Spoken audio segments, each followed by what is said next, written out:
Hi friends, welcome everyone and we are back with lecture 8 for molecular basis of inheritance, right? In the previous lecture what we have done was protein synthesis, है ना? तो हम अपने according आ जाते हैं कि protein synthesis में हमने क्या देखा था कि कुछ अगर रिकैपिचुलेट हो जाए हम अपने नीट के तैयारी के लिए मतलब क्वेश्चंस उसमें से क्या हो सकता है. सो बेसिकली हमने क्या देखा है, आज थोड़ा हम उसके ऊपर भी वर्कआउट करेंगे कि प्रोकैरियोट्स और यूकैरियोट्स के बीच में डिफरेंसेस क्या है. Although we have done it in our previous lecture, पर फिर से क्वेश्चन की पैटर्न से मतलब क्वेश्चन में सारे डिफरेंस तो नहीं आते हैं, एक दो डिफरेंस जो होती है जो क्वेश्चन के लिए हमारे लिए प्रेडिक्टेबल है तो वो हम कर सकते हैं आज. एंड देन एक बार हम अगर रिवाइज करें, देखो प्रोटीन सिंथेसिस कहाँ पे होती है, राइबोसोम्स में, राइट? और अगर प्रोकैरियोट्स की बात करें इट्स इन 70s और यूकैरियोट्स की बात करें तो 30s. In prokaryotes polyribosome formation takes place. मतलब क्या होता है कि जब हम उसकी 70s और 30s सिर्फ प्रोटीन सिंथेसिस के टाइम में सिर्फ प्रोटीन सिंथेसिस के टाइम में ही वो जॉइंट हो सकता है, बाइंड हो सकता है and with in between the two सब यूनिट्स mRNA भी होती है, दैट इज कॉल्ड पॉलीसोम या पॉलीराइबोसोम. इवन यूकैरियोट्स में भी, पर यूकैरियोट्स में हम उसको पॉलीसोम या पॉलीराइबोसोम नहीं कहते, ठीक है?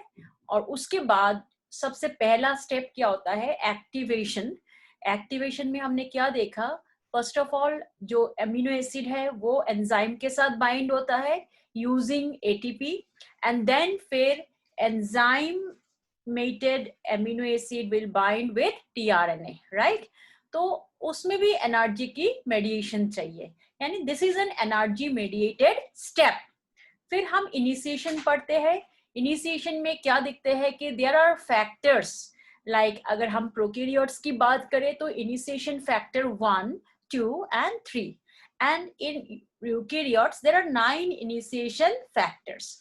So what is the function of those initiation factors? जैसे RF2 क्या करते हैं, पहले 3 की बात करें, राइबोसोम स्मॉलर राइबोसोम्स को mRNA के साथ बाइंड करता है.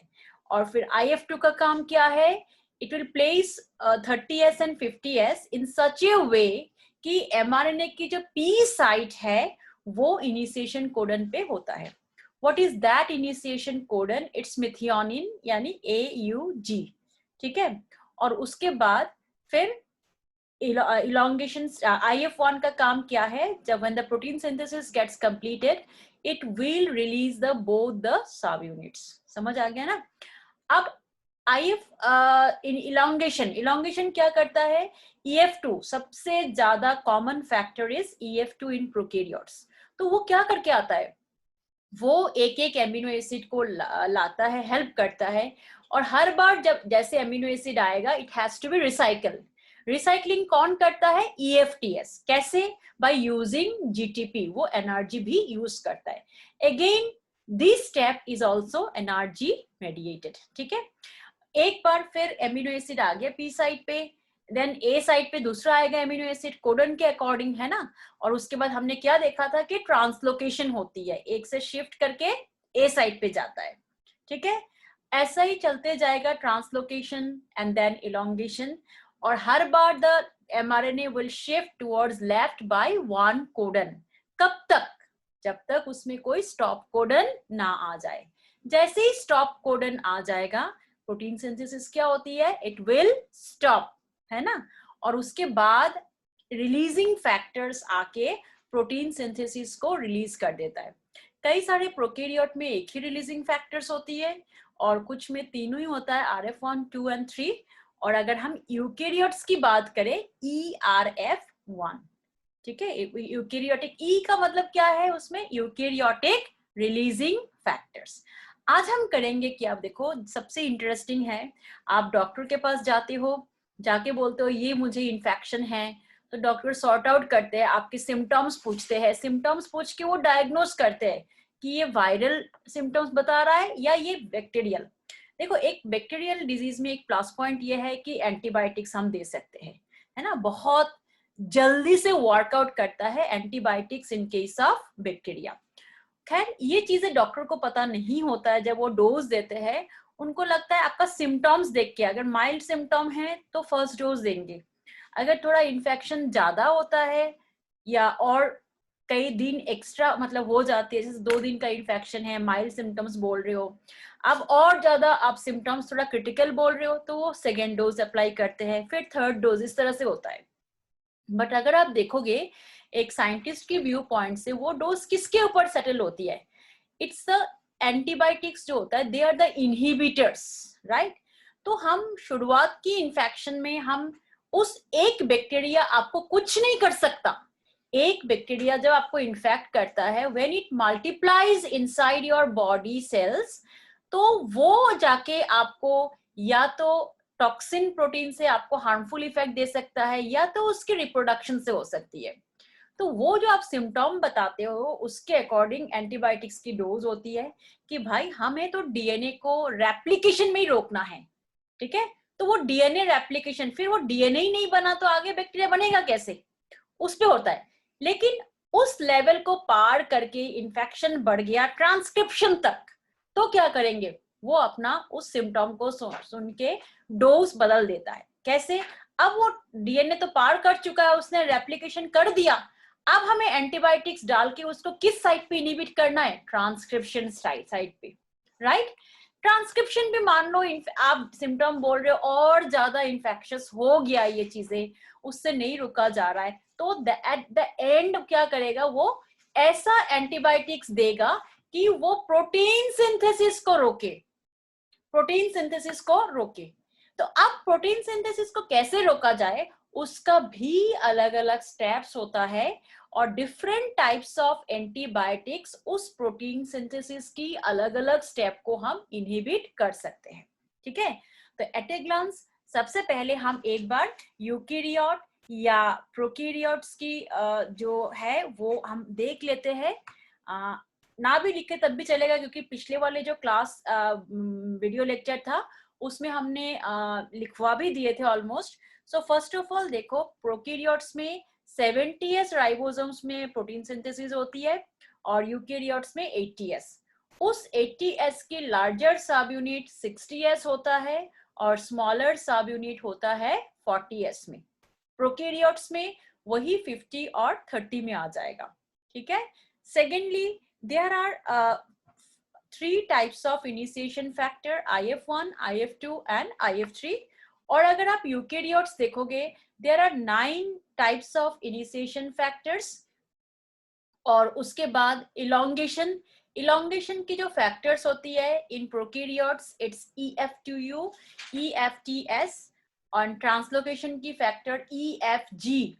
So but in case of eukaryotes same factors रहेगा, आपको सिर्फ स्मॉल EFTU ऐड करना है। Small E is for eukaryotes, फिर EFTU फैक्टर वैसे ही आ जाएगा, ठीक है? एंड देन इनिशिएशन जो कोडन होती है in case of prokaryotes, it's AUG होता है, बट द कंपाउंड जो एमिनो एसिड होती है it's फॉर्माइलेटेड methionine.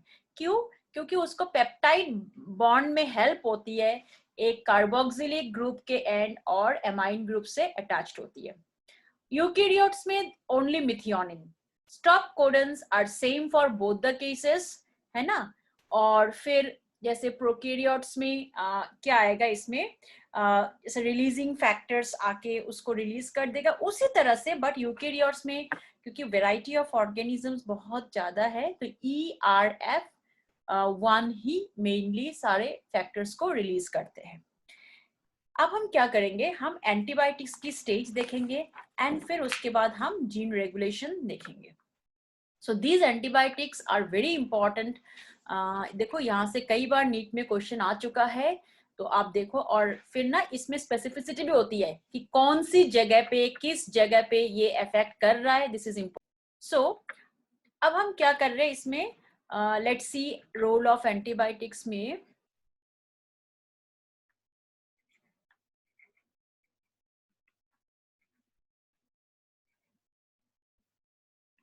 It's like inhibitor. देखो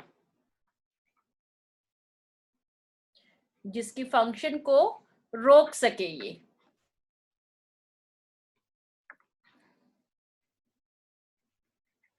सबसे पहला जो एंटीबायोटिक हम देख रहे हैं, दिस इज कॉल्ड स्ट्रेप्टोमाइसिन। ठीक है ना, आपको काफी कॉमन नेम है ये, स्ट्रेप्टोमाइसिन। ये सीन वगैरह अगर लगा रहता है, जरूरी नहीं कि सारे एंटीबायोटिक में ऐसा ही हो, but generally INE stands for antibiotic. तो इसमें देखो, inhibits initiation right of translation, मतलब ट्रांसलेशन को रोकता है,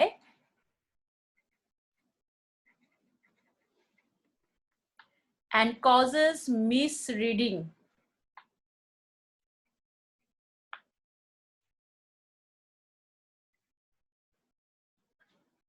ठीक है, मतलब क्या करता है, देखो ये चीज ना mRNA की जो कोडन्स होती है, जैसे आया AUG, लेकिन ये मिस रीडिंग करवा देगा कि भाई ये AUG नहीं है, इट्स GUG, इस तरह से मिस रीडिंग कर देता है, फिर वो गलत एमिनो एसिड आ जाती है उस पर। पूरे ही कोडन की ना मिस रीडिंग हो जा। देखो, मिस रीडिंग मतलब कि गलत बेस आएगा, गलत कोडन शो करेगा, गलत बेस आएगी, तो ये चीज फिर नहीं हो पाएगा। तो इसको ध्यान से देखो, ये ऑलरेडी क्वेश्चन आ चुका है स्ट्रेप्टोमाइसिन वाला है, तो जितना भी मैं इनिबिटर दूंगी, लिमिट तो है ही नहीं। पर अभी हम डॉक्टर नहीं बने कि इतनी सारे एंटीबायोटिक्स का नाम अभी जान ले, फिर आगे क्या पढ़ोगे, है ना। तो अभी हम जो हमारी नीट में आता है वही देखते हैं, आ चुका है rather. So next is tetracycline. तो टेट्रासाइक्लिन जो है, it inhibits binding of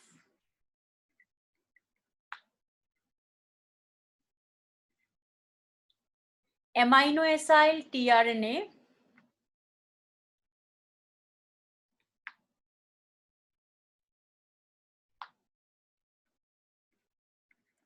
to ribosomes.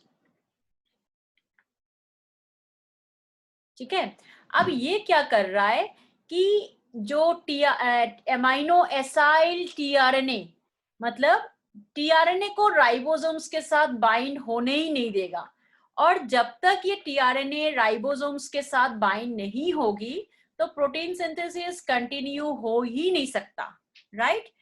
क्योंकि जब तक वो राइबोसोम्स में अब वो बैठेगा, जाके बाइंड होगी, तब जाके अपना एमिनो एसिड को या तो P साइट में या A साइट में छोड़ सकता है ना। सो next is, this is very important, chloramphenicol, यही हमारा स्टार मार्क या सितारा लग गया है। So it's called chloramphenicol.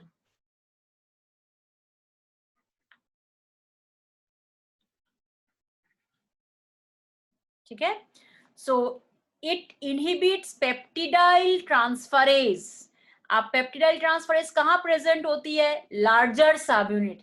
देखो, अगर क्वेश्चन में ये पूछा है कि क्लोरोमफेनिकॉल किस जगह पे इनहिबिट करता है, और तुम्हारा ऑप्शन में पेप्टिडाइल ट्रांसफरेज है, तो हम तो बिन आंख बंद करके उसमें टिक कर देंगे।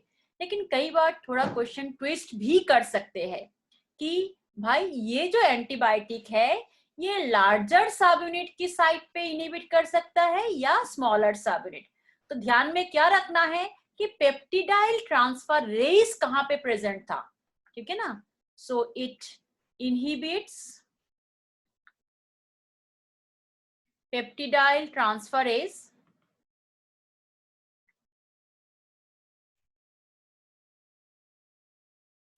ठीक है, and so for formation of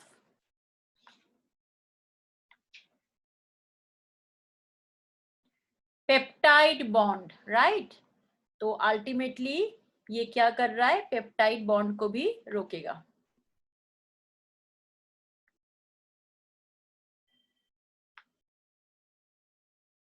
ठीक है, सो हमारा नेक्स्ट क्या आ रहा है, erythromycin.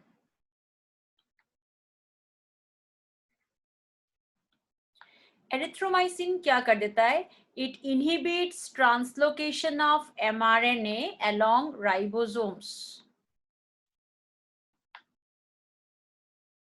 Translocation of mRNA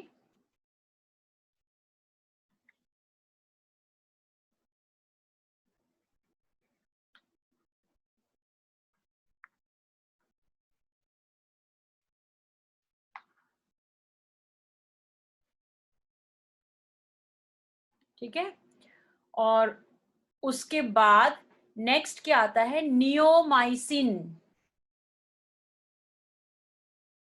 neomycin मतलब देखो ये ट्रांसलोकेशन वाला जो EFG, यानी ट्रांसलोकेशन अगर हम बोल रहे हैं तो किस फैक्टर को ये इनहिबिट कर रहा है, EFG को, ठीक है, क्योंकि this is the main translocase factor. फिर आता है neomycin, it inhibits interaction of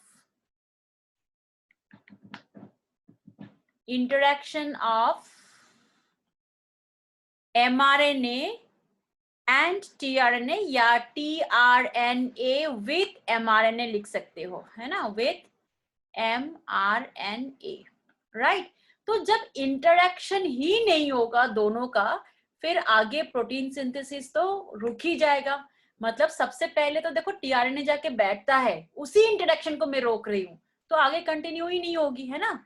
तो this is the first stage, या समझो इस चीज को कि मैं जो बोल रही थी ना कि सिम्टम्स के अकॉर्डिंग, तो ये माइल्ड वाला है नियोमाइसिन, है ना। फिर नेक्स्ट हमारा आता है puromycin. So what is puromycin? It binds C terminus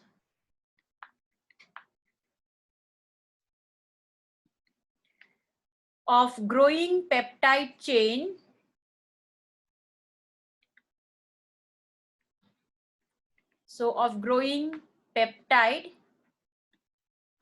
chain and causes premature termination.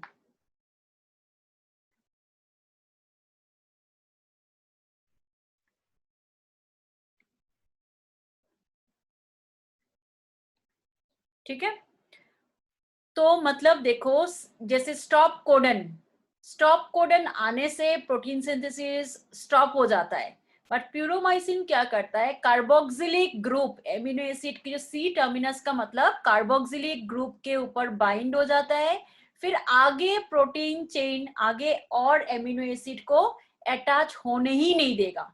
तो एमिनो एसिड अगर ज्वाइन नहीं होगी तो प्री मैच्योर, मतलब सपोज कोई प्रोटीन चेन में 40 एमिनो एसिड का होना चाहिए और वो 10 एमिनो एसिड बाइंड करने के बाद हमने क्या किया, प्यूरोमाइसिन दे दिया, सो वो इमैच्योर स्टेज 10 एमिनो एसिड की चेन में ही ये रिलीज हो जाती है, राइट। सो अब हमारा एक और रहता है रिफाम्पिसिन, ये भी क्वाइट कॉमन एंटीबायोटिक है। हम ये पढ़ते पढ़ते आधा डॉक्टर तो हम बन ही जाते हैं, अगर हम ध्यान से पढ़ते हैं ना। तो जो मेरी प्रीवियस बच्चे जो गए हुए हैं वो बोलते हैं कि फर्स्ट सेमेस्टर में तो मैम जो हम लोग करते हैं एंट्रेंस की नीट की तैयारी में, वही चीजें पढ़ना है पूरा फर्स्ट ईयर में, तो बल्कि उतना भी बायोकेमिस्ट्री में नहीं पढ़ाते जितना हम यहाँ पे पढ़ते हैं, ठीक है। सो काम ये अभी आप पढ़ रहे हो, बट इट विल पूरे फर्स्ट ईयर पे ही काम आ जाती है जो बायोकेमिस्ट्री और उस सब्जेक्ट में। सो नेक्स्ट देखो रिफाम्पिसिन में क्या होता है, इट इनहिबिट्स आरएनए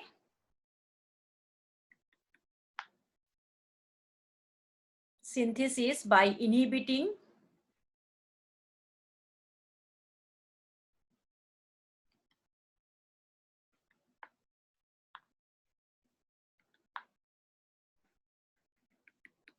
ठीक है आरएनए पॉलीमरेज, मतलब ये ट्रांसक्रिप्शन लेवल पे ही रोक देगा, क्योंकि हमने तो देख लिया ना कि प्रोटीन सिंथेसिस में आरएनए पॉलीमरेज का कोई काम नहीं है।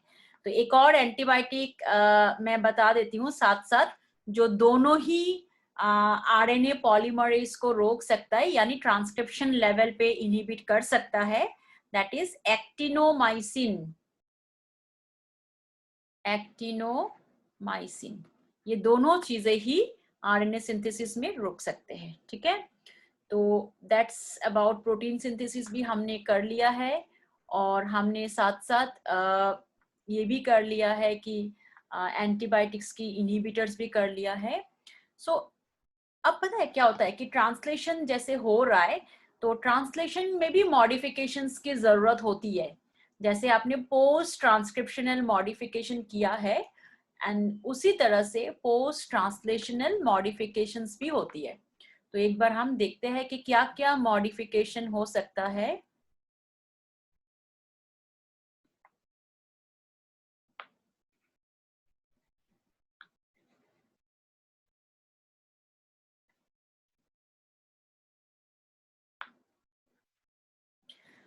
सो देखो ये पोस्ट ट्रांसलेशनल मॉडिफिकेशन में बेसिकली तो एक तो देखो इस पोस्ट ट्रांसलेशनल मॉडिफिकेशन में जैसे प्रोटीन चेन रिलीज हो गया, that protein chain, the newly form protein chain जो होता है, this is called the primary protein structure. ये आपने बायोमोलिक्यूल्स में पढ़ा था। Protein chain is primary structure, है ना। प्राइमरी मतलब लीनियर, जिसमें एमिनो एसिड की अरेंजमेंट होती है, ठीक है। लेकिन ये सेकेंडरी मॉडिफाइड, इट मॉडिफाइज होती है टू फॉर्म सेकेंडरी स्ट्रक्चर हो सकता है, ठीक है। सेकेंडरी 2 डिग्री मतलब सेकेंडरी स्ट्रक्चर, टर्शियरी 3 डिग्री आती है। चलो मैं फुल फॉर्म में लिख देती हूँ, टर्शियरी स्ट्रक्चर, ठीक है। और आपने फिर देखा था कि अगर वो हीमोग्लोबिन या मायोग्लोबिन में चला जाए तो इट फॉर्म्स क्वाटरनरी स्ट्रक्चर भी हो जाता है। तो ये एक मॉडिफिकेशन है, क्वाटरनरी स्ट्रक्चर्स में चला जाएगा, ठीक है। So this is one of the modification. फिर क्या होता है, जैसे ये एंडोप्लाज्मिक रेटिकुलम पे बन गया, राइट। तो ये एंडोप्लाज्मिक रेटिकुलम से फिर इसको जाना होता है, दूसरा मॉडिफिकेशन क्या है, from endoplasmic reticulum it gets packed, pack होके कहाँ जाएगा, गोल्जी बॉडीज में। It goes to Golgi bodies,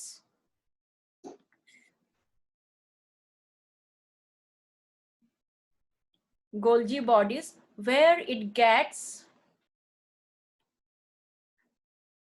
modified, ठीक है। ये modified by the process of, आपने 11th में पढ़ा होगा, सेल में ग्लाइकोसाइलेशन कहते हैं उसको। ग्लाइकोसाइलेशन का मतलब क्या होता है, एडिशन, प्रोटीन के साथ ना कोई नॉन प्रोटीन फैक्टर अटैच्ड होता है। जैसे मैं बोलूंगी ग्लाइकोप्रोटीन, प्रोटीन तो प्रोटीन पार्ट है, उसके साथ नॉन प्रोटीन क्या अटैच्ड हो गया, कार्बोहाइड्रेट, ग्लाइको यानी कार्बोहाइड्रेट से, या लिपोप्रोटीन यानी प्रोटीन के साथ किस चीज की एडिशन हुई है, lipid. So this is called glycosylation, addition of a non-protein group, ठीक है, non-protein group to protein। तो इसका एग्जाम्पल हम क्या लिख सकते हैं, जैसे ग्लाइकोप्रोटीन हो गया, लिपोप्रोटीन हो गया। So these are all modification.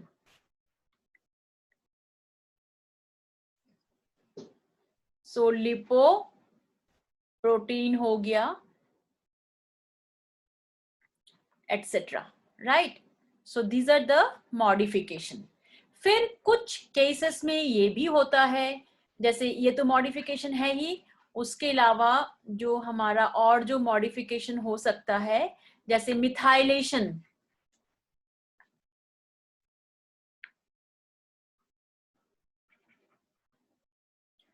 है ना, addition of methyl group.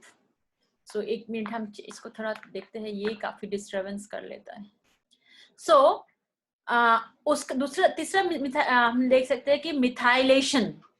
Methylation क्या होता है कि देखो, एडिशन ऑफ मिथाइल ग्रुप, है ना, एडिशन ऑफ मिथाइल ग्रुप। तो कई बार ये भी मॉडिफिकेशन होती है, और अगर मिथाइल ग्रुप ऐड होता है तो 5 प्राइम एंड में हो सकता है ये, ठीक है। उसके बाद जैसे हाइड्रोक्सिल प्रोलाइन, तो कोलाजन हमारी जो मसल प्रोटीन है उसमें एक स्पेशल टाइप का प्रोटीन है जिसका नाम है कोलाजन प्रोटीन। तो कोलाजन प्रोटीन में क्या होता है, प्रोलाइन के साथ हाइड्रोक्सिलेशन होती है। सो ये एक तरह का, इसीलिए उसमें ट्रिपल हेलिक्स स्ट्रक्चर बनती है। सो हाइड्रोक्सिलेशन है ना।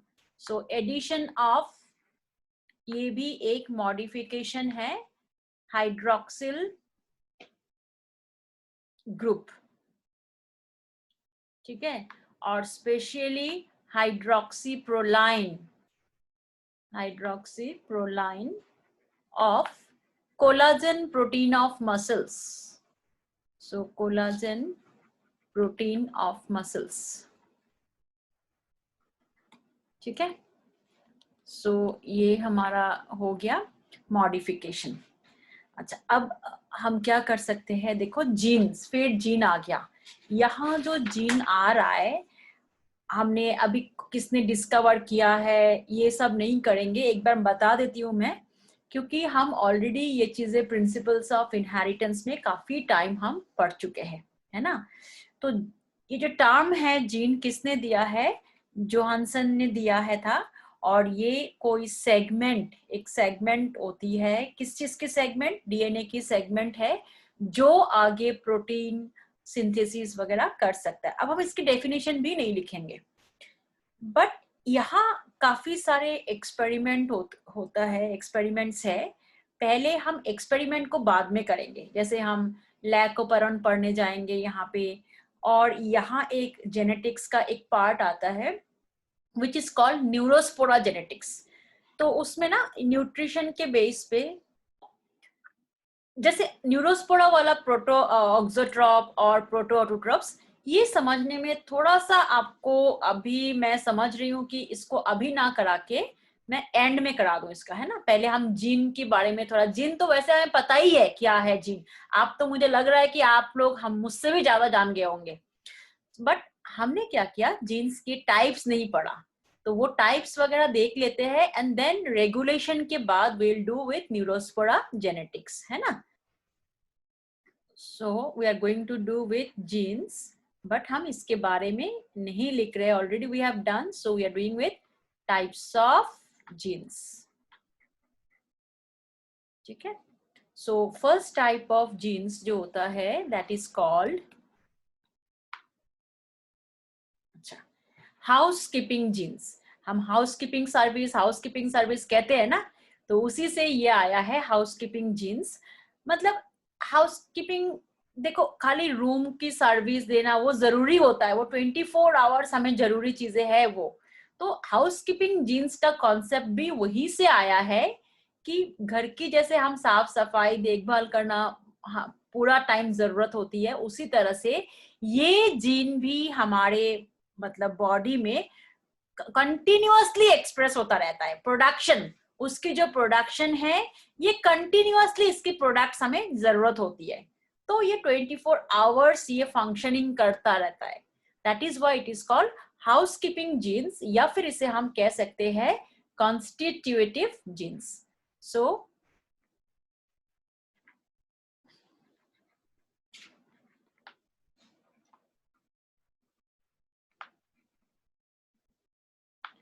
constitutive genes यानी those genes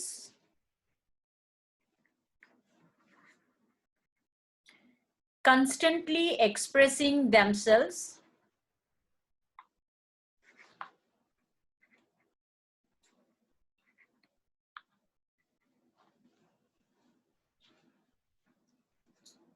right in cell because their products are essential.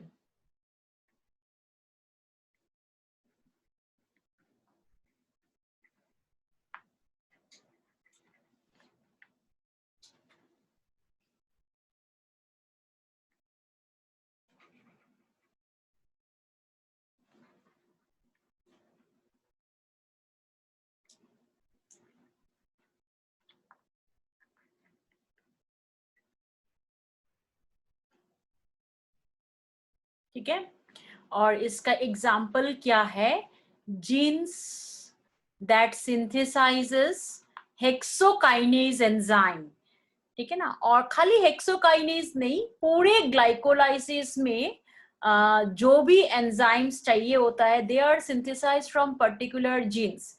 और ग्लाइकोलाइसिस देखो कभी रुकना नहीं चाहिए, है ना। 24 आवर्स, अगर हम एक दिन की बात करें 24 आवर कॉन्स्टेंटली होना चाहिए, है ना। बिकॉज हम सोते हुए भी हमारा सेल एनर्जी मांगता रहता है। The genes for that synthesizes enzymes for, तो कोई भी ग्लाइकोलाइसिस का एंजाइम उठा के दे सकता है। क्वेश्चन तो ये आया हुआ था कि हेक्सोकाइनेज के लिए आया था,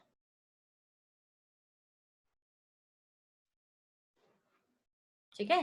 तुम्हारे लिए थोड़ा आसान और हो जाए क्योंकि ये क्वेश्चन में आया है, तो हम बार लाइक कर देते हैं इसमें, लाइक हेक्सोकाइनेज ये आया था, ठीक है। तो ये क्वेश्चन आपको डाल दिया जी। दूसरा जो हमारे पास है, नॉन कॉन्स्टिट्यूटिव या लग्जरी जीन्स कहा जाता है इसको,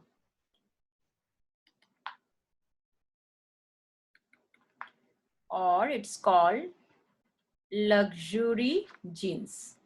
लग्जरी का मतलब जानते ही हो, जरूरत नहीं होती है। जब किसी को वो चीज की 100% जरूरत नहीं है, लग्जरी के लिए हम यूज करते हैं। तो यहाँ क्या आया है, जिस जीन की synthesis only when it's required, तभी सिंथेसिस हो, that is called luxury genes. यानी हम एंटागोनिस्टिक जीन्स की बात करें तो हाउसकीपिंग के साथ नॉन कॉन्स्टिट्यूटिव या लग्जरी जीन्स आर एंटागोनिस्टिक, यानी ऑपोजिट फंक्शन। एक हमेशा ही एक्सप्रेस करता रहता है और एक जब जरूरत हो, only then it will be synthesized, right? So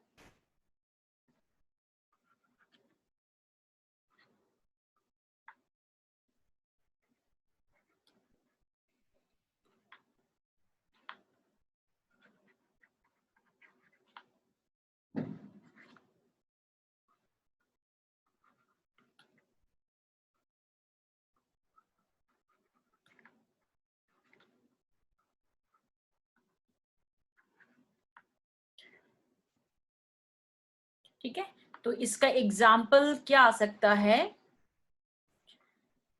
like देखो lactose system in E coli हो सकता है, इंड्यूसिबल और रिप्रेसिबल ओपेरॉन्स जो है। सो इसमें लैक्टोज सिस्टम, ये हम पढ़ेंगे अभी डिटेल्स में, तो देखेंगे कि क्या एग्जैक्टली है लैक्टोज सिस्टम।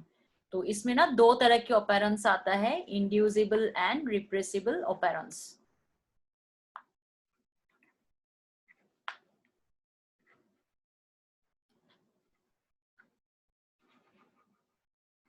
ठीक है, और जो हमारा नेक्स्ट आता है, व्हाट आर इंड्यूसिबल जीन्स, ठीक है। सो ये क्या है, the genes that are switched on in response to a chemical substance. आपने क्या किया, कार्बोहाइड्रेट लिया, तो अब कार्बोहाइड्रेट डाइजेस्टिव एंजाइम्स वो सिंथेसाइज होगी आपकी बॉडी में, कौन करेगा, जीन्स करेगा। तो दीज आर कॉल्ड इंड्यूसिबल, जो हमेशा नहीं चलता है, जब जरूरत होती है तब हम उसको, मतलब वो हम किसी केमिकल सब्सटेंस की वजह से वो इंड्यूस हो जाता है। यहाँ केमिकल सब्सटेंस क्या है, कार्बोहाइड्रेट है ना। So the jeans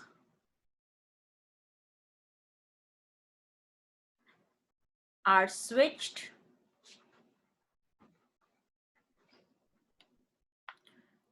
on in response to the presence of a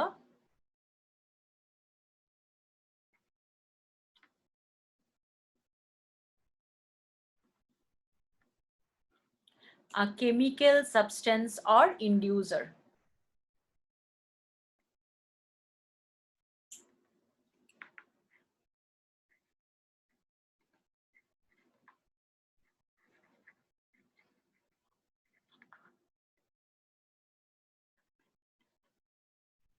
उसी केमिकल सब्सटेंस को हम इंड्यूसर कहते हैं।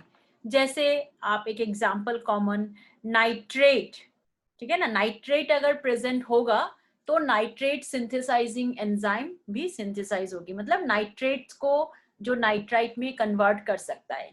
सो nitrate is the inducer,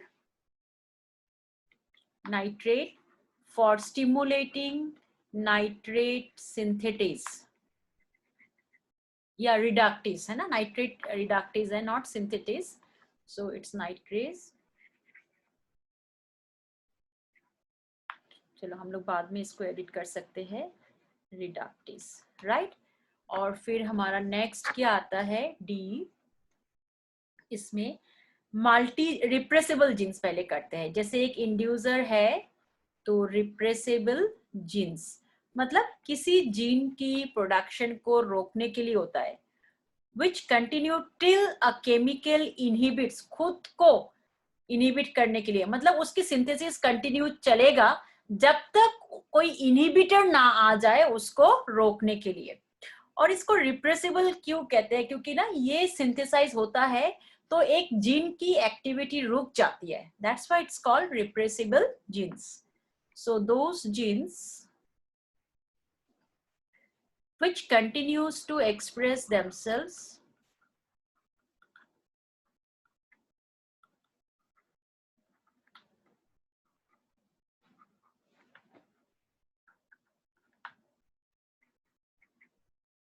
right. तो कब तक एक्सप्रेस करेगा, टिल अ केमिकल इनहिबिट्स,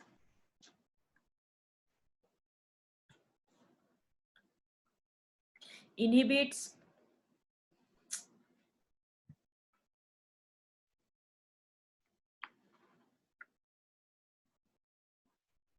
कई बार क्या होता है रिप्रेसिबल जीन्स में, जैसे उसकी जो एक्सप्रेशन है, कोई इनहिबिटर अगर आएगा तो उसके एक्सप्रेशन को रोक देता है ना.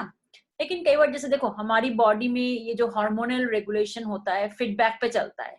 फीडबैक क्या है, देखो कि जितनी हमारे पास थायराइड थायरॉक्सिन जितनी जरूरत होती है उससे ज्यादा अगर होगा तभी भी वो नुकसान करेगा, हाइपरथायरॉयडिज्म हो जाएगा. और उससे कम भी होगा तभी भी हाइपोथायरॉयडिज्म. यानी जैसे ही एक्सेस थायरॉक्सिन प्रोडक्शन होगी, this excessive thyroxine will inhibit the pituitary gland. भाई तुम रोको अपना प्रोडक्शन को, ठीक है. तो दैट इज, अगर प्रोडक्ट के ऊपर बेस करके प्रोडक्ट ज्यादा है तो सिंथेसिस स्टॉप होने की बात कर रहा है, रिप्रेस होने की बात कर रहा है. प्रोडक्ट कम है तो ज्यादा सिंथेसिस की बात कर रहा है. That is called feedback inhibition. ऐसा ये मैकेनिज्म हमारे बॉडी में है सारे हार्मोनल सिस्टम के लिए. जब ये मैकेनिज्म में प्रॉब्लम्स आ जाती है तभी ये चीजें नहीं हो पाता है. And then we suffer from certain hormonal disorder. जैसे आप देखो 70% people are affected by thyroid, है ना, स्ट्रेस की वजह से हो जाती है. देन डायबिटिक है, ये सारे हार्मोनल डिसऑर्डर्स है. ठीक है. सो नेक्स्ट टाइप जो हम देखेंगे that is called pseudo genes. Once again this is important. हमारे पास आता है स्यूडो का मतलब हम क्या जानते हैं, false. So what are pseudogenes. Pseudogenes मतलब the genes which have homology to functional gene, homologous to functional genes, but are unable to produce the functional product. ठीक है. homologous मतलब स्ट्रक्चर सेम, फंक्शन अलग. तो कई बार दो jeans की structurally वो सिमिलर दिखाता है, लेकिन सपोज मान लो एक्स और वाई दो जीन्स है, दोनों का स्ट्रक्चर सेम एक जैसा दिख रहा है, कॉम्पोजिशन एक जैसा दिख रहा है. फंक्शनली जो एक्स प्रोडक्शन कर रहा है ना, वाई नहीं कर पा रहा है वो फंक्शनल प्रोडक्ट्स. कुछ जैसे किसके लिए, कुछ जैसे इंटरवेनिंग नॉनसेंस कोडन्स आ जाती है, या कुछ इंसर्शन या डिलीशन ऑफ बेसिस की वजह से वो एग्जैक्ट फंक्शनल प्रोडक्ट सिंथेसिस नहीं हो पाता है. Those type of genes are called pseudo genes, right? So they are homologous to a functional gene,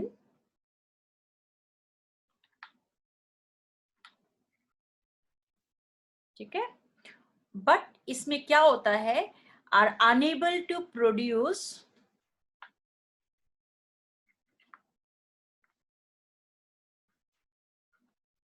the products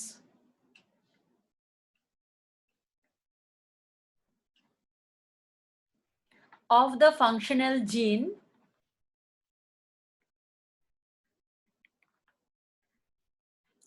due to intervening, रोकने वाला sequences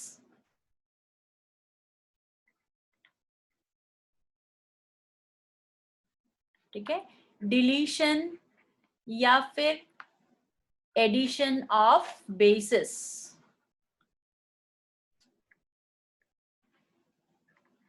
तो इस तरह की चीजों के लिए भी रोक सकता है।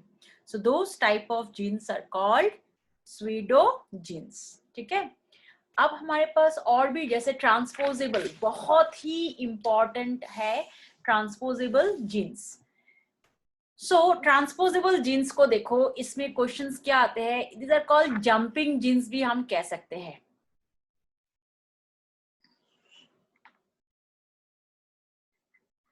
ट्रांसपोजेबल और इसे हम कहते हैं जंपिंग जीन्स। अच्छा, मैंने सारे जीन्स तो करवा दिए, उसमें कोई हमने ट्रांसपोजेबल जीन्स या जंपिंग जीन्स है, यहाँ हमने सारे तो कर लिए, किसी में साइंटिस्ट के नाम नहीं पढ़ा कि इसमें कौन किसने डिस्कवर किया है, बट फिर यहाँ पे वो चीज इंपॉर्टेंट है, किसने डिस्कवर किया है पूछा जाएगा यहाँ पे। सो व्हाट आर ट्रांसपोजेबल और jumping genes? This was discovered by, यहाँ हमें इस चीज की एडिशन करना पड़ेगा, बारबरा मैकक्लिंटक साइंटिस्ट का नाम है। इन मेज में, कौन सी स्पीशीज में किया था? मेज में।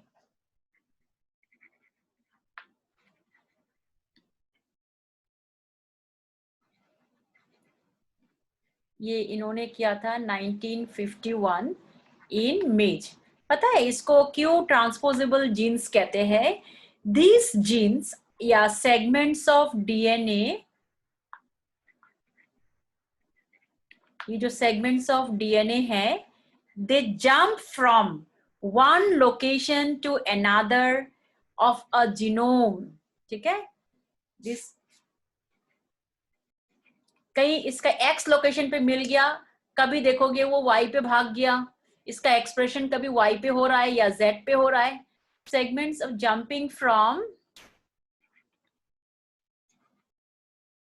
One location to another.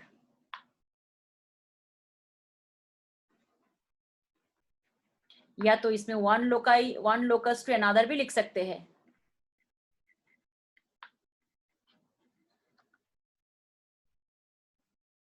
ठीक है, so this are called jumping genes. अब हम इसकी ये क्या होता है देखो, दिस जो बेसिकली पिगमेंट्स और कार्नल्स की, मेज में जो कार्नल्स खाते हो ना, कार्नल पार्ट जो होता है, उसकी जो पिगमेंटेशन, जो कलरिंग होती है, सो वो है जंपिंग जीन्स का मतलब example, right.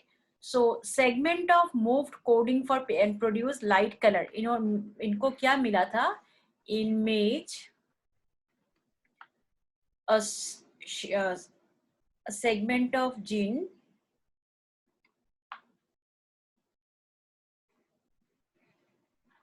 coding for pigmentation kernels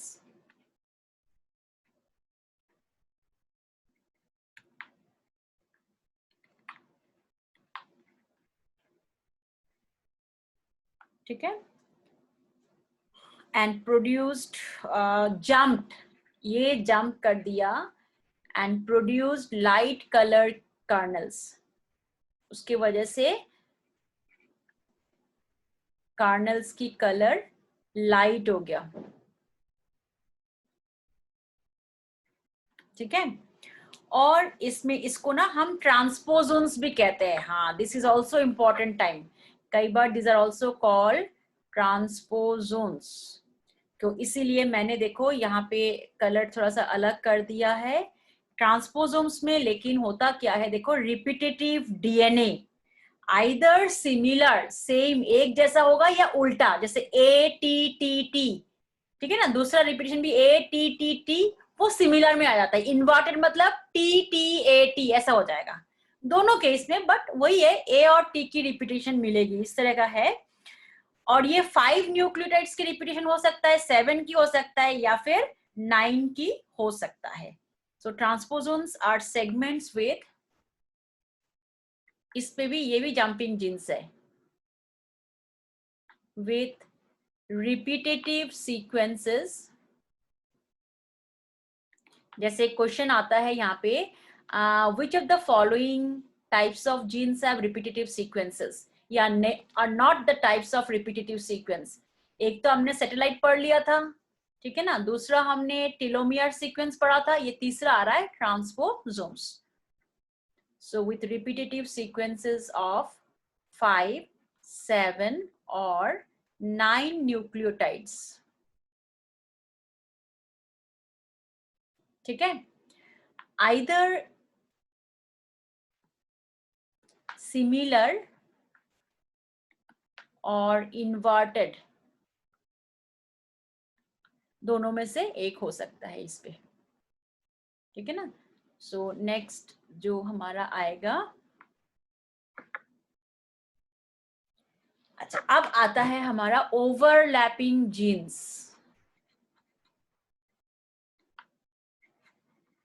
अभी हमने जब प्रोटीन कोडन पढ़ा था, तो कोडन में हमने बताया था ना कि ओवरलैपिंग जीन्स आता है, जैसे BEK ऑफ 5X174. ओवरलैप जानते हो, जहां पे कोडन्स ओवरलैप हो जाती है, वेयर कोडन्स ओवरलैप. फॉर इसका एग्जाम्पल क्या आएगा, BENK जीन्स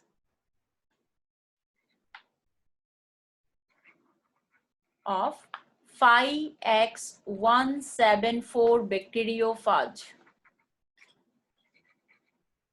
ठीक है, so these are the overlapping genes. अब हम करेंगे जो हमारे लिए नेक्स्ट टॉपिक के लिए बहुत ही इंपॉर्टेंट है, these are called structural genes यानी functional genes. So what are structural genes? The genes that synthesizes has information and that can synthesizes proteins, like polypeptide synthesis होती है, कुछ hemoglobin, for example hemoglobin हो गया, insulin हो गया, this type are called structural genes. So the genes which have encoded information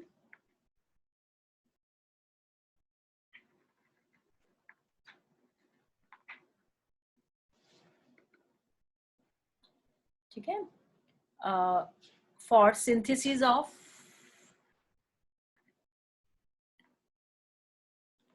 chemical substance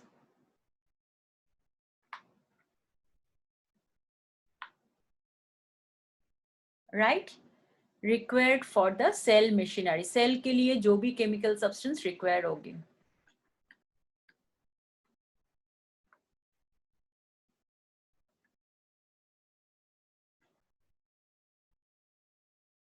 जैसे hormones हो गया, हीमोग्लोबिन हो गया, इंसुलिन हो गया, एक्सेट्रा.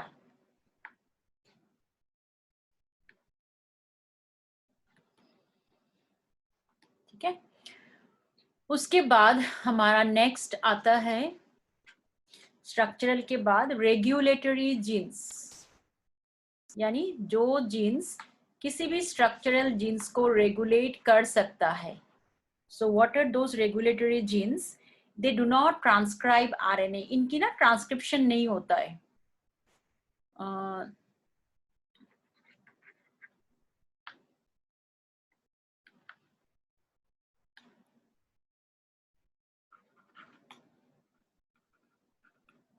ठीक है, for controlling structure and functioning of genes.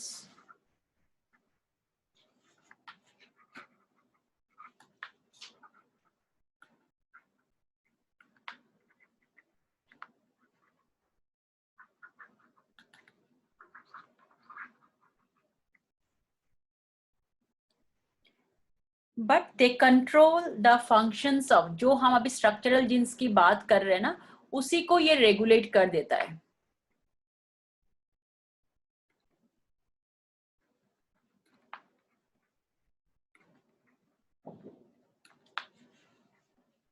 ठीक है। तो उसके बाद हमारा जो मेन आता है, कुछ चीजें हम यहाँ पे देखेंगे, स्प्लिट जीन्स। हाँ, एक और चीज, ये भी एक कॉमन बार बार हम पूछेंगे कि स्प्लिट जीन्स, स्प्लिट जीन्स क्या होता है। देखो, इसको ना कई बार हम जंक डीएनए भी कहते हैं। तो स्प्लिट जीन्स क्या होती है बेसिकली, इसमें नॉन एसेंशियल पार्ट्स भी होते हैं, यानी जिस जीन में इंट्रॉन्स एक्सॉन्स तो हमारा फंक्शनल पार्ट है ही, तो उसमें नॉन कोडिंग सीक्वेंस भी आ जाती है, जैसे इंटरवेनिंग सीक्वेंस है ना, स्पेसर डीएनए और इंटरवेनिंग सीक्वेंस आता है, या तो आप उसको सिंपली कह सकते हो इंट्रॉन्स भी आ जाती है, right. So these are the type of genes that consists of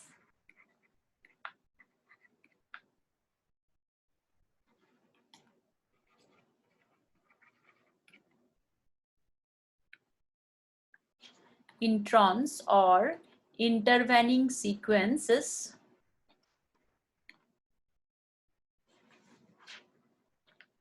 ठीक है, एंड एक्सॉन्स। तो ये दोनों चीजें इस पे होता है, और that is why they are called the split genes. और इसका अगर हम देखेंगे स्प्लिट जीन्स की, तो इसमें हम जैसे डिजीजेस वाले को निकाल सकते हैं, और लास्ट जो हम यहाँ पे देखेंगे, ये भी कई बार क्वेश्चन में आ चुका है, इसे कहते हैं होम्योजीन्स या होम्योटिक बॉक्स। मतलब जहां से ये इन जीन्स की कंट्रोलिंग होती है उसे कहते हैं होम्यो बॉक्स। सो ये ड्रोसोफिला में किया गया था बेसिकली, होम्यो बॉक्स और होम्योटिक जीन्स करके पूछा जाएगा। होम्योटिक जीन्स बेसिकली ये क्या होता है, the genes responsible for structures, जैसे हमारी बॉडी स्ट्रक्चर की, हैंड लेग्स इनकी। लेकिन ये हमारे लिए डिस्कवर नहीं हुआ था, बट आज तो हम सारे ऑर्गेनिजम्स की स्ट्रक्चरल जीन्स को होम्योबॉक्स कहते हैं या होम्योटिक जीन्स, राइट। तो बेसिकली ये ड्रोसोफिला में किया गया था डिस्कवर। ड्रोसोफिला की जैसे एब्डोमिनल सेगमेंटेशन को रिप्रेजेंट कर रहा था, उसकी विंग्स को रिप्रेजेंट कर रहा था। So those genes are termed as homeotic genes. The genes that control structural development, right? Structural development, like in Drosophila अगर देखें,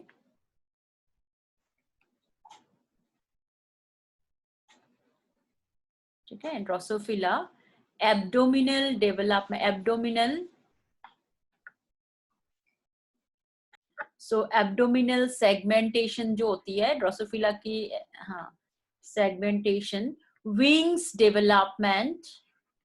So these are the examples of, ठीक है, etc. So these are the examples of homeotic genes या फिर होम्योबॉक्स। तो देखो हमने क्या किया, डिफरेंट टाइप्स ऑफ जीन्स हमने पढ़ लिया है। अब हमारा बेसिकली क्या है, ये जीन्स की टाइप्स हमने क्यों पढ़ा है, क्योंकि अगला जो हम पढ़ेंगे that is a operon system. Operon क्या होता है, ये हमारे लिए नहीं होता है, इट्स फॉर प्रोकैरियोट्स के लिए हम पढ़ते हैं।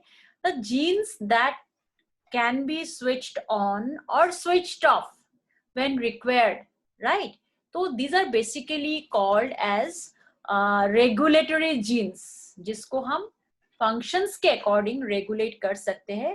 Those types of genes are called operon. तो operon concept देखेंगे, तो जब हम operon concept देखते हैं ना, तो ये सारे चीजें आता है कि कौन सा जीन क्या काम करेगा, इंड्यूसिबल कुछ आता है, इंड्यूसिबल कुछ आता है, उसमें रिप्रेसिबल चीजें। तो ये चीजें अगर हमें पता ही नहीं होगा तो हम नहीं कर सकते। बेसिकली देखो हमारे लिए जरूरी क्या है, द जीन की expression. What is gene expression, gene तो अलग चीज है, एक्सप्रेशन क्या है उसकी। सो जीन की जो एक्सप्रेशन होती है ना वो देखते हैं, क्योंकि अब हम आगे के टॉपिक्स में यही आएगा हमारा। So what is gene expression, right. It is the mechanism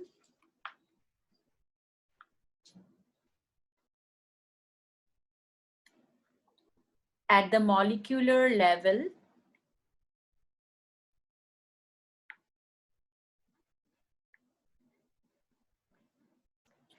by which a gene is able to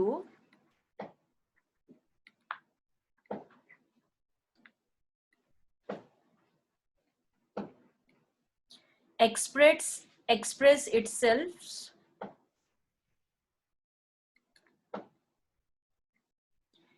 in the phenotype of an organism.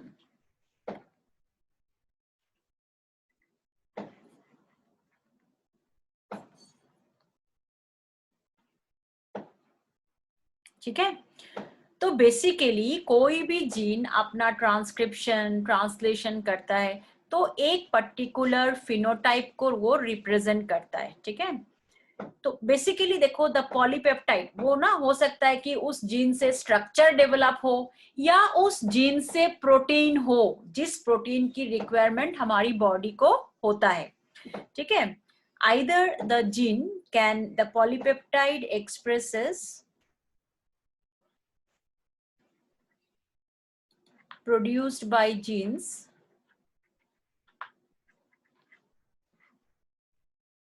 ठीक है expresses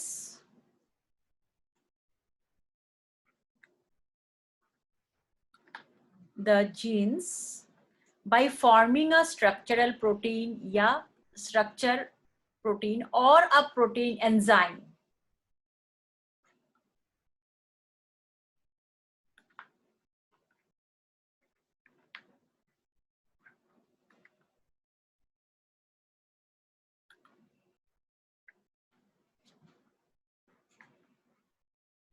ठीक है, तो इसका एक फ्लो चार्ट टाइप का बनाते हैं, देखते हैं कि ये पूरे जो मैकेनिज्म है ना वो कैसे काम कर रहा है।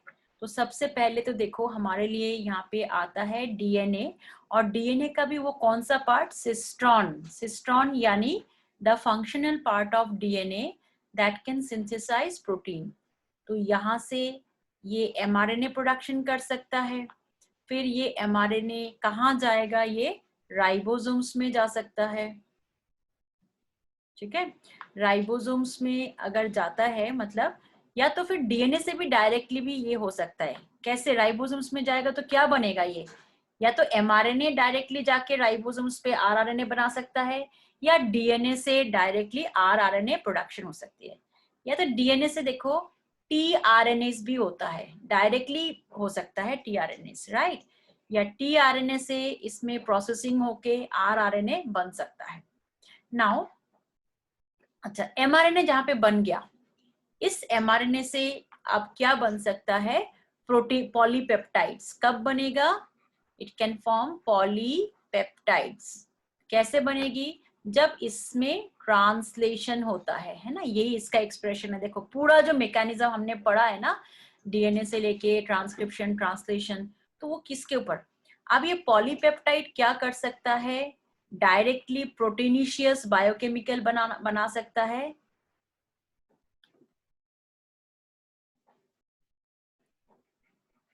ये प्रोटीनिशियस बायोकेमिकल्स बन सकती है इससे, राइट, या तो इससे एंजाइम्स बनती है, जितनी भी हमारी इंटरनल एंजाइम्स है वो बन सकता है, या अगर ये एक्सप्रेस करे, अगर इसकी एक्सप्रेशन हो तो ये स्ट्रक्चरल प्रोटीन भी बना सकता है। तो इतना इसकी फंक्शन है। इन चीज के ऊपर हमारी रेगुलेशन, जीन रेगुलेशन करवाएंगे कि भाई स्ट्रक्चरल प्रोटीन को रोकना है या किस तरह के एंजाइम्स को रोकना है। तो यहाँ पे आएगा ये एक्सप्रेशन। ठीक है ना, यानी हमें क्या मिला, ये जो डीएनए है इससे एमआरएनए बनती है, राइबोसोमल आरएनए भी बनती है, टीआरएनए भी बन सकता है, राइट, लेकिन फिर उसकी ट्रांसलेशन से जो पॉलीपेप्टाइड्स आएगी वो डायरेक्टली, जैसे आपने इनबॉर्न एरर्स ऑफ मेटाबॉलिज्म में पढ़ा था कि प्रोटीनिशियस बायोकेमिकल में जा रहा है या एंजाइम्स बन रहा है उससे, या फिर वो पॉलीपेप्टाइड्स बॉडी की किसी ना किसी स्ट्रक्चरल डेवलपमेंट के लिए यूज होगा। That is the main mechanism, है ना। अब जो हमारा ये जो एक्सप्रेशन की मैकेनिज्म है, इसके बेस पे हम अगले हमारी जो लेक्चर होगी उसमें हम देखेंगे कि ओपेरॉन कॉन्सेप्ट कैसे चल रहा है। और उससे पहले अब मेरे ख्याल से ना थोड़ा बेटर हो जाएगा कि मुझे समझाना कि न्यूरोस्पोरा जेनेटिक्स, क्योंकि देखो न्यूरोस्पोरा जेनेटिक्स से भी क्वेश्चन आता है, प्रोटोट्रॉप्स ऑक्सोट्रॉप्स, और ये क्वेश्चन आप मतलब देखोगे काफी टाइम रिपीट हो चुका है। तो प्रोटोट्रॉप्स एंड ऑक्सोट्रॉप्स आपको एक स्टेटमेंट सा बना देंगे कि भाई ये एंजाइम सिंथेसाइज होता है एक्स वाई जेड, है ना, एक का भी अगर सिंथेसिस रुक जाए तो क्या हो सकता है, ठीक है। तो इस तरह की क्वेश्चन, तो again I am telling you कि प्रोटोट्रॉप्स हो या ऑक्सोट्रॉप्स हो, this are very important for the question, और वो भी एक तरह से ये जीन रेगुलेशन का ही पार्ट है।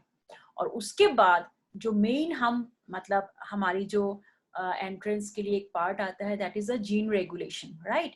तो जीन रेगुलेशन हम देखेंगे। ये जो ओपेरॉन कॉन्सेप्ट है, it's only based on the types of genes, और आप मेन मैकेनिज्म का फंक्शन देख चुके हो अभी, आपके लिए बहुत इजी हो जाएगा, है ना। और वो चीज तो इतना इंपॉर्टेंट है बेटा, आपके जो regulation part, that's important both CBSE के लिए भी उतना इंपॉर्टेंट है, हमारे एंट्रेंस के लिए तो कोई कहने की बात नहीं है ना। अच्छा, और आज हमने क्या किया, हमने डिफरेंट टाइप्स ऑफ जीन्स पढ़ा, उनमें से भी कौन सी टाइप सबसे, एंटीबायोटिक्स, एंटीबायोटिक्स आपको देखना ही है। जीन्स में भी देखो स्वीडो जीन्स, काफी टाइम ये चीज आता है, स्वीडो जीन्स क्या है, ट्रांसपोजेबल जीन्स, ट्रांसपोजोन्स। एक क्वेश्चन मैंने बता दिया था कि उसमें पूछेंगे कि भैया which of the following genes do not have any sort of repetitive sequence, और किसमें रिपीटेटिव सीक्वेंसेस होती है, ये चीज आइडेंटिफाई करना। तो हमने एक चीज का आइडेंटिफिकेशन नहीं किया था जो आज हो गया था, that is transposons. Jumping genes किसे कहते हैं, बारबरा मैकक्लिंटक ने दिया था, जिसकी लोकेशन कहीं पे होती है, एक्सप्रेशन कहीं और, या अभी आप देखोगे कि इस लोकस पे प्रेजेंट है और वो शिफ्ट करके किसी और लोकस में शिफ्ट हो जाती है ना। और हाउस कीपिंग जीन्स जो कंटिन्यूअसली ग्लाइकोलाइसिस का कोई भी एंजाइम उठा के पटक दे, या टीसीए साइकिल का कोई भी एंजाइम उठा के पटक दे, भैया ये किसकी एग्जाम्पल है। तो ये चीजें तो हमारे लिए एक सेकंड के लिए भी रोक नहीं सकता, है ना। ग्लाइकोलाइसिस या टीसीए साइकिल या इलेक्ट्रॉन रेस्पिरेशन चेन जो है, एक सेकंड के लिए भी अगर रुक जाएगा फ्रैक्शन के लिए, साइनाइड जैसे हम लेते हैं, तो इलेक्ट्रॉन ट्रांसपोर्ट चेन रुक जाती है। क्यों? वो एंजाइम्स को इनिबिट कर देता है भैया, साइटोक्रोम ऑक्सीडेज को इनिबिट कर देता है। वो भी कहाँ से प्रोडक्शन हो रहा है, जीन से प्रोडक्शन हो रही है। तो इन चीजों का काफी मतलब इम्पोर्टेंस है, और इस वजह से हमें रेगुलेशन पार्ट हमारा इम्पोर्टेंट हो जाता है। So which we'll do in our next lecture, okay? So till then, a very goodbye to you all. Next class में मिलते हैं, रिवाइज करते रहो आप, जो भी टॉपिक आपको दिए जा रहा है टाइम टू टाइम आप रिवाइज करो, एंड देन फिर ट्यूटोरियल में आपको तभी अच्छा लगेगा जब आप रिवाइज करोगे, right? So anyway, good bye.